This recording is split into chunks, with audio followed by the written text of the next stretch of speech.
ಅಂತಿಮ ಘಟ್ಟ ತಲುಪಿದ ರಾಜ್ಯದ ಗದ್ದುಗೆ ಗುದ್ದಾಟ. ಹೈ ಬುಲಾವ್ ಬೆನ್ನಲ್ಲೇ ಆಪ್ತರ ಜೊತೆ ದೆಹಲಿಯಲ್ಲಿ ಲ್ಯಾಂಡ್ ಆದ ಸಿಎಂ ಸಿದ್ದರಾಮಯ್ಯ.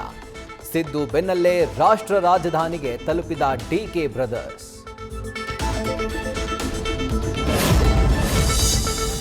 ಪಂಚ ಗ್ಯಾರಂಟಿಗಳಿಗೆ ಕತ್ತರಿ ಹಾಕೋಕೆ ಮುಂದಾದ ಸರ್ಕಾರ.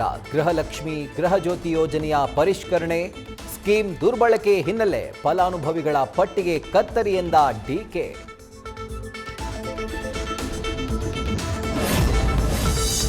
ಸತತವಾಗಿ 4ನೇ ಬಾರಿಗೆ ತೈಲ ಬೆಲೆ ಏರಿಸಿದ ಕೇಂದ್ರ ಸರ್ಕಾರ. ಪೆಟ್ರೋಲ್ 2.61, ಡೀಸೆಲ್ 2.71 ರೂಪಾಯಿ ಹೆಚ್ಚಳ.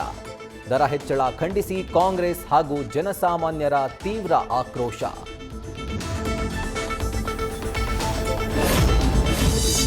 ಯುದ್ಧ ಮುಗೀತು ಅಂತಿರುವಾಗಲೇ ರಾಗ ಬದಲಿಸಿದ ಟ್ರಂಪ್. ಆತುರ ಬೇಡ, ಒಪ್ಪಂದ ಆಗೋವರೆಗೂ ಹಾರ್ಮೂಜ್ನಲ್ಲಿ ದಿಗ್ಬಂಧನ. ಬಹುತೇಕ ಶಾಂತಿ ಮಾತುಕತೆ ಮತ್ತಷ್ಟು ಜಟಿಲ.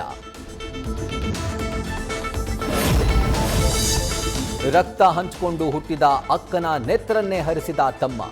ಸಹೋದರಿ ಕೆಲಸ ಮಾಡ್ತಿದ್ದ ಅಂಗನವಾಡಿಗೆ ನುಗ್ಗಿ ಮಚ್ಚಿನಿಂದ ಕೊಚ್ಚಿ ಕೊಲೆ.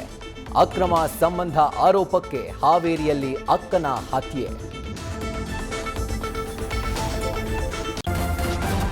ನ್ಯೂಸ್ ಫಸ್ಟ್ ನಿರ್ಭೀತಿಯಿಂದ ನಿಮ್ಮ ಪರವಾಗಿ.